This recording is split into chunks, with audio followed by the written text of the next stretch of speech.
We're back on site at our remodel job where we're expanding this kitchen out onto the deck. If you missed some of the previous videos, watch those. This is like the 3rd episode, I think. So today, hopefully we're gonna get all the roof framing done and have this place sort of close to getting sheathed. We're gonna start by taking the trim off of this window, and we're hoping to reuse it in the wall over here. And so we need to see what the roof opening is, and I don't know, just looking at this with the trim on it. So that's our first task, and we're gonna build a roof. This is an older style window. This brick mold is part of the window. See this part of the bracket is attached to the brick mold. We were gonna rip the brick mold off to see what the opening was, but I think we gotta go inside. That's a real workout, isn't it? Yeah. You're shaking. Come on, Ray. I think they need some bigger nails. No, That's like a 3.5 inch trim nail. Biggest trim nails I've ever seen. Wow.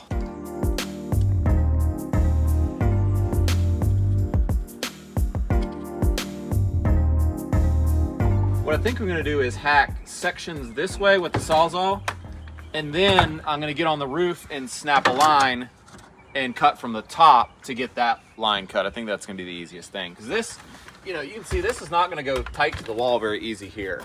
Maybe I should do that first before I hack it into, no, I need to hack it into sections first, so that each little section comes out.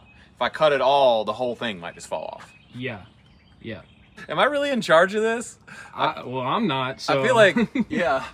I don't know. I refuse to be in charge of this. I'm not good at destroying things. I'm good at building things. All right, sections.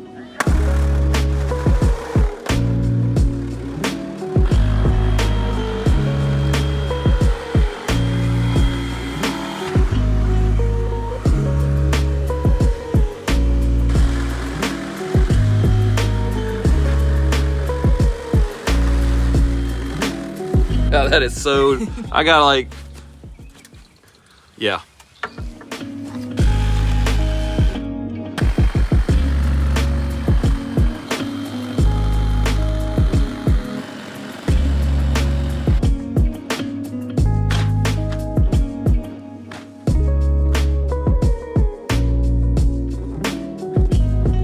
Jamie and Jono finally made it around the world and back. It took a while, but we got the scaffolding here. So my poor little truck, I think the hitch was actually dragging on the highway. Whatever. So we're gonna take that down below, and Jamie's making a call to go ahead and fix up the platform before we go on up. I only think it makes sense to start at the bottom and work your way up. I don't know. That sounds like a business sort of, you know, idea. Oh, I'm like a business guru. That's why. Not. I just stay at the bottom. I like to start at the top and work my way to the bottom. Yeah, I seem to be going further down.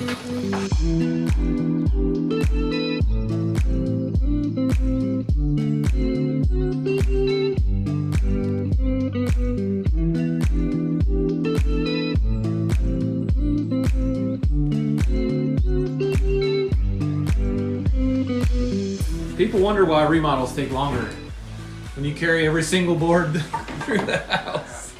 I'm stuck. I'm stuck. I'm on the wrong side. Yeah. What side's the right side? There's not a right You need side. to be on the other side of the board to get it the angle through the door here.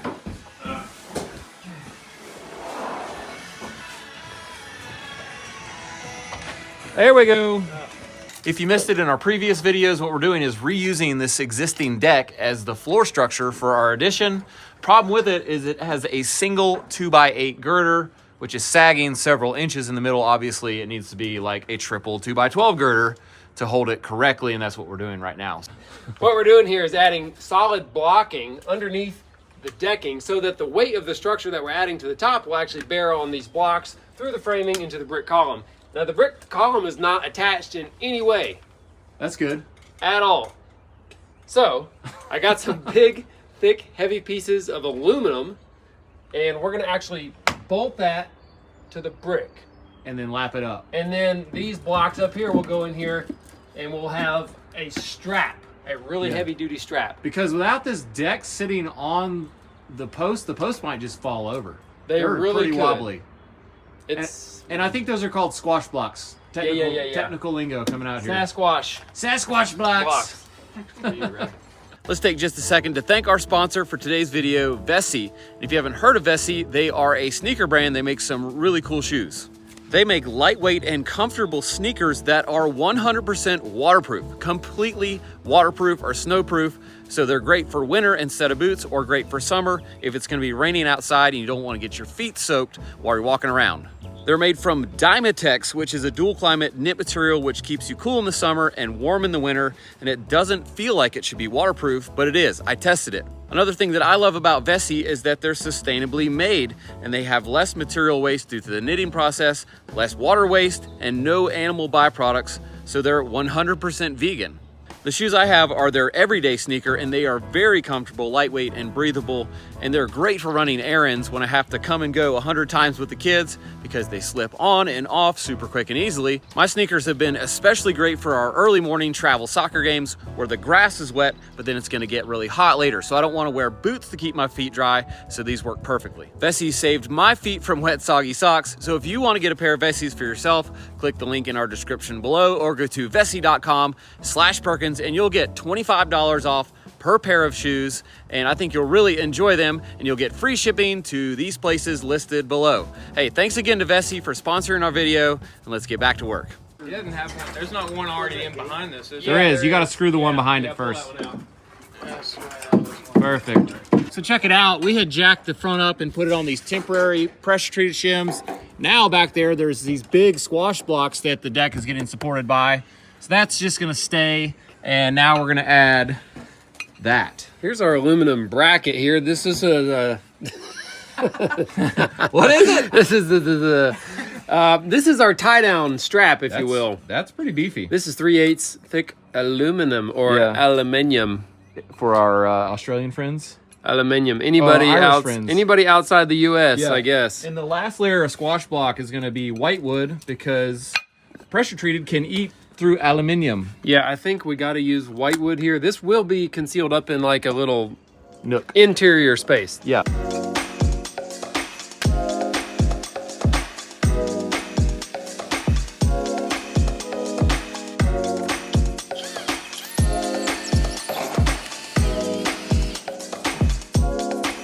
Hey, we did this old house style where you ran it in, and we checked it worked, and then we took it out. Did you notice how we reenacted it? How easy it was? Yeah. It looks so easy.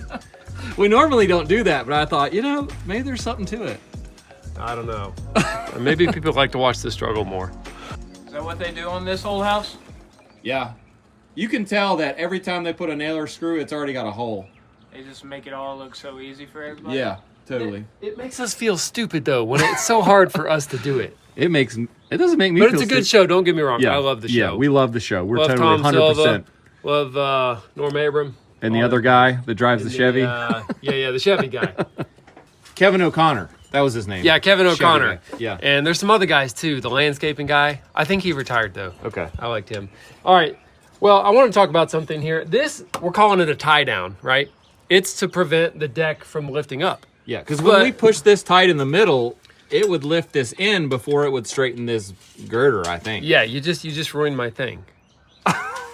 But yeah, exactly. I was gonna say, you might be thinking, well, if we're gonna have a giant hanger attached here, won't that prevent it from being lifted up? Because this is all gonna be attached really well to all the joists. Yes. And it would. But like you said, the problem is if we lift this with a jack. Because see, it's not touching right now. Yeah, I can fit my whole hand in here. So if we lift it up, the middle is touching, it's gonna lift this off the post before it just bows this girder that's bowed. When the whole deck, if it lifted off of these columns, then the columns are like. Yeah, and you can see that in the last video. We were real tender, but we wobbled these a little. I think that's something else. Tender touch. Tender. I think that's something else, not related to construction. All right. They're not very strong without the deck on top to brace it. That's right. Not at all. All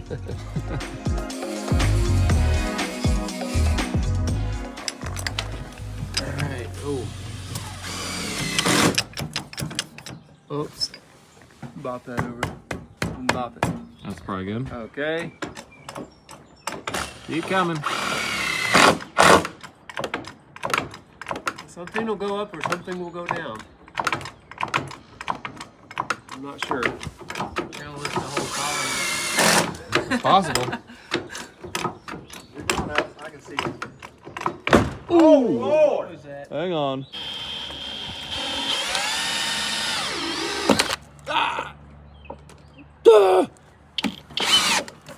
Okay. All right, so we're gonna cut the jack loose now Well, and put the hanger on. I want to leave the jack while we do the hanger. Oh, I guess we can. We can get it in there. And we need to tweak this beam straight Okay. with a little tweaker. You'll notice we didn't flush the beam with the band here. That's because we need the beam to hit centered on this post so that our bolts for the hanger don't miss or get too close to the edge of this brick. Could break it.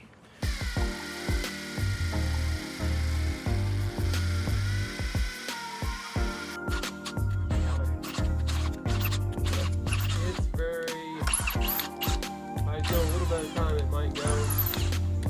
Got our girder in. Let's check it out if it looks straight. Yeah.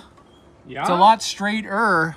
Yeah. We'll get up top and see how it feels, but I'll bet it feels a lot sturdier too. I bet it does. It has to. No bounce. All right, the time has come. We're gonna build this roof. I've just been doing math for about 10 minutes here to figure out the ridge height. We're gonna go for a 412 pitch roof. So I took half of the width of the structure, figured that at a 412, added the height that the girder already is, plus the height of the rafter above the bird's mouth cut, and that'll be the top of our ridge beam, if that makes any sense. I figured the top of the ridge beam, 136.5 off of the deck. Now we're gonna subtract the height of the ridge beam here, which is 7 1/8, because that's gonna sit on top of the ridge post.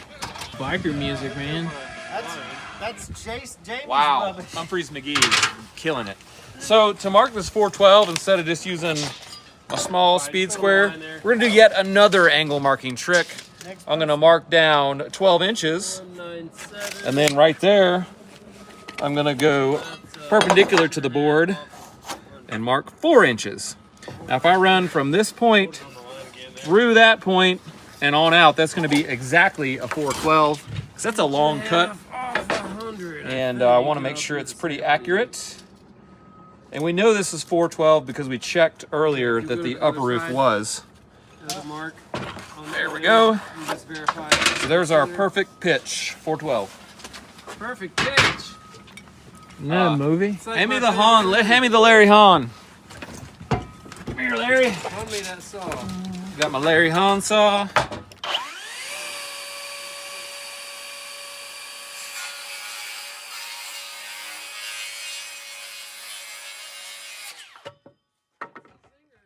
Dude, that thing flies. It does fly. We're making up our giant ridge beam now. That's gonna be like 20 feet long, and I'm sighting it straight, laser eye. Ray, that looks pretty good right there. I'm up here on the roof now trying to get a center line for the ridge beam because it's actually going to attach to the roof surface here. Do you see the center? Because I don't see it right now. I'm not seeing it. No. But what I've done to try to find it is I used 3 different locations of measurements to try to locate a single point in the center. I'm getting 3 different positions though, because not everything is square and perfect up here on a remodel. And what I'm doing is I'm pulling diagonals from all the way out there at the tips of the beams right there. One side, this side, wherever those cross, that's one mark. Then I came back closer to where the beams are attached to the house. I pulled the same number from both directions, made a mark from that, and combined it with one other measurement. And then I averaged all of those together to come up with my absolute best average of the ridge center. Yeah. That's what I did. Which one of these marks is Well, see, it's kind of like the one that's, no, it's this one right here. We found our center line of the ridge down here low at the roof, but I actually need that line to be up here where the ridge intersects the roof. Now, how do I get that line up there? That's the question. I used the same method of kind of measuring a diagonal, and I marked the same number from both sides, and you can see my pencil marks right here. I just marked a random number from both sides. Right there is one mark, and right here is a mark. The same number on a horizontal line, which is the bottom edge of the shingle, and then I split the difference right in the center. That's where the center line is, and we chalked a line and extended it up. Now we have the ridge up here, and we don't know where the ridge goes in the left and right direction And all we're gonna do, this is really it, we're gonna set a big level on it. We call it the big stick. And I'm gonna slide this toward Jono. Here it comes. Until the bubble says it's flat. Because the bubble don't lie. Most of the time. Oh, keep going. Keep going. I'm gonna just keep it on my center line here. Almost there. Okay. I call it good. So to the best of my knowledge, this thing is flat, level, whatever you want to call it. It's perfectly centered between the two beams. Now we're ready to nail it down. All right, Ray, you gotta help me now that we actually have this thing pinned down in the roof. By the way, we just put a screw through the roof. So I hope that's the right spot. Yeah, just now thinking about that. Anyway, we're gonna pull from the same positions on the two beams here and just verify this thing, boom, is right in the middle, okay? Okay, let's do that. 1, 5, 2, 3/4. It couldn't be any better. Now that our ridge is in place and we have layout marks on our side beams, we can start putting rafters in, but we don't have layout on the ridge.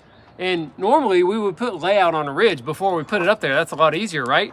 Well, in this case, we didn't know where to put layout because we're up there sliding the ridge back and forth. So putting layout lines on it now would be pointless. What we're gonna do is pull a string in between two of our layout lines on the beams on the side in a nice tight line. Then we can plumb up with a level and mark that position as a reference line and as the first set of rafters. Right now, we're just cutting the plumb cuts on these first two rafters. We're actually gonna measure the position where we're gonna install these on both sides and average the number to get the length of the rafter. And it actually probably will change on each one because I'm not convinced that these are exactly parallel to each other. So it's just something you gotta deal with in the remodel business. Here's why we're splitting the difference. I'm pushing on this, watch this. It's braced plumb, but I mean, it's just one board. I don't know So what you're our so worried rafters about. will lock it in center. Okay, numbers. Would you say 101, 101 and 101, so 5/8, so 101, 3, 5/16 is half of 5/8. It's important to know where you measured from up here to know where to measure to on the board. In this case, we're actually measuring from the point of the plumb cut to the bottom inside edge of the bird's mouth cut. So across the board. It's a diagonal measurement like this. Right there's my mark on the bottom and I'm measuring from the top point. So as long as you measure on the board the same as you measured up here, it doesn't matter. That's right. As long as you do it the same. I think you're getting it now.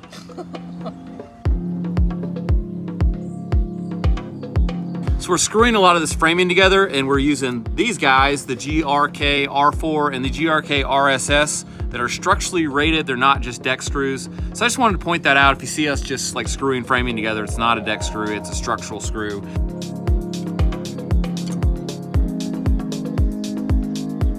We got a little bit of a extra ridge here, so we're gonna lop it off and try not to break their fence down there. Yeah. So Jamie's gonna shove it as I cut it. This is not recommended way to do it, but Don't try this at home, we're kids. doing it. So I'm gonna cut from the top, I think. So it doesn't Whatever. pinch the blade, right? Oh, well. I can hold it up. It won't pinch. Okay.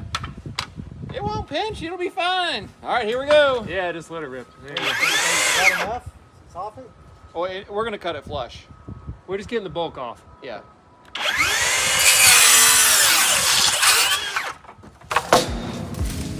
Perfect, exactly where we're aiming. Yes.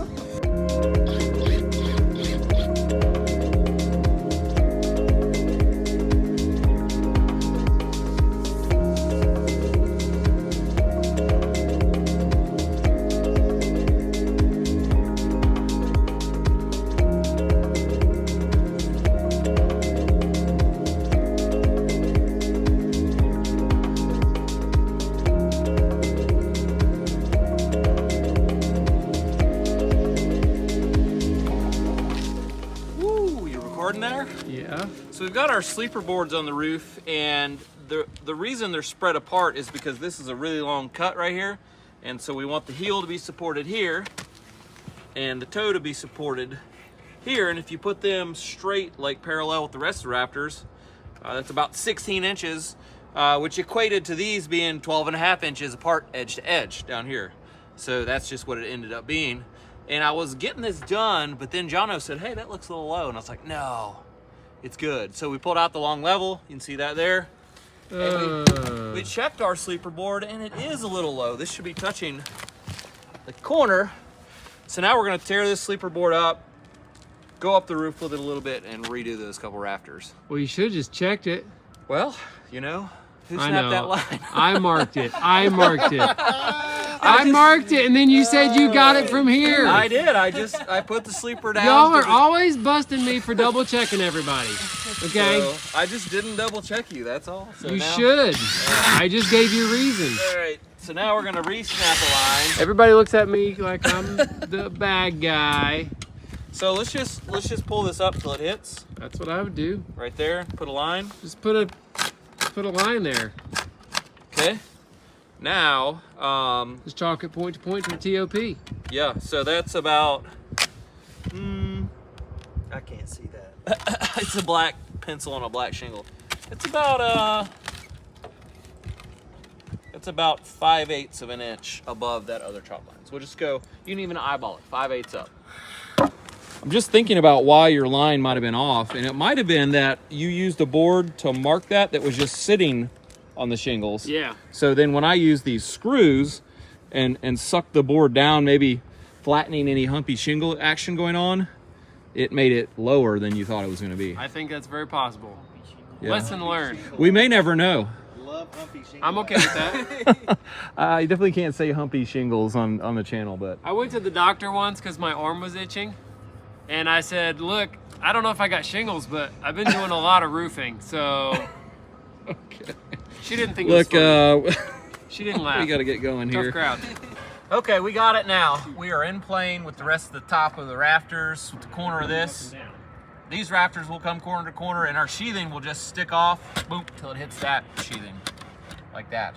So we did determine, though, it was the shingles just being kind of humpy holding this up. When we did this originally, when we screwed it down, it sucked it down like another lot. So usually we don't have shingles on.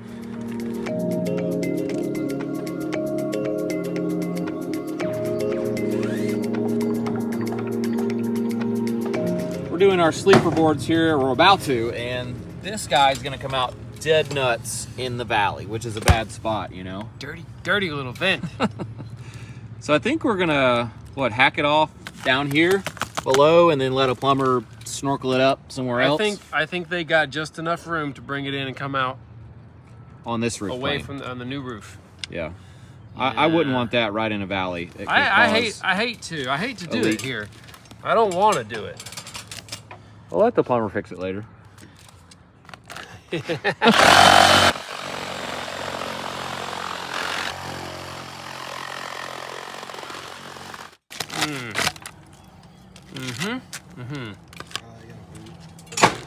Yeah, I thought I saw some metal coming out of there.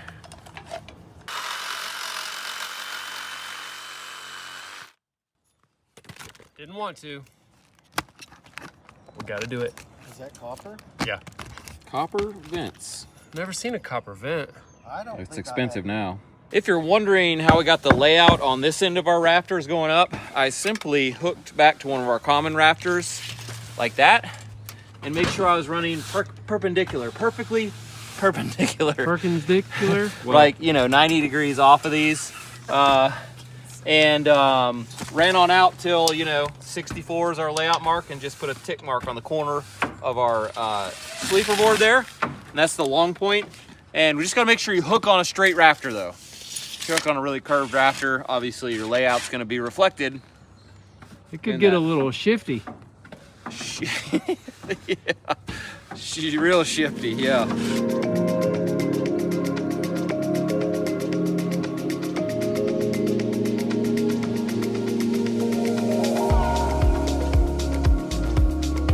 That's it for today. Tomorrow we're gonna come dry this thing in with some zip roof, frame the walls, and hopefully be done with the framing phase. Thanks for building with us. Can't fit between these rafters. Grill coming down. Knew that was gonna happen.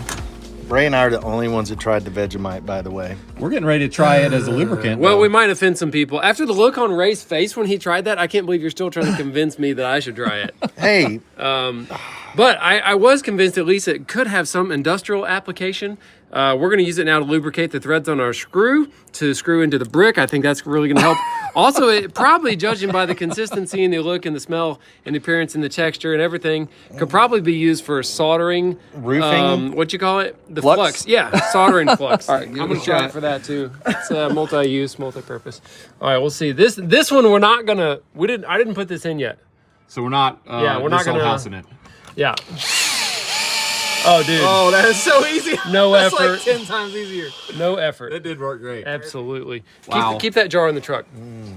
All right, it's what, the end of April? Ish, yeah. End of April. I just noticed there's a tree right here. That's a Christmas tree. That is a Christmas And tree. I bet you, like, after Christmas, they were just like, just throw it off the deck, whatever. It's been there. It is like the I mean- perfect shot. Woo! See ya. Just throw it off. And we don't even know if it's from this year. It could have been last year, you know? Hey, if you light that thing, it'd be gone in like 5 seconds. It would. And the whole neighborhood would be on fire, too. No big deal.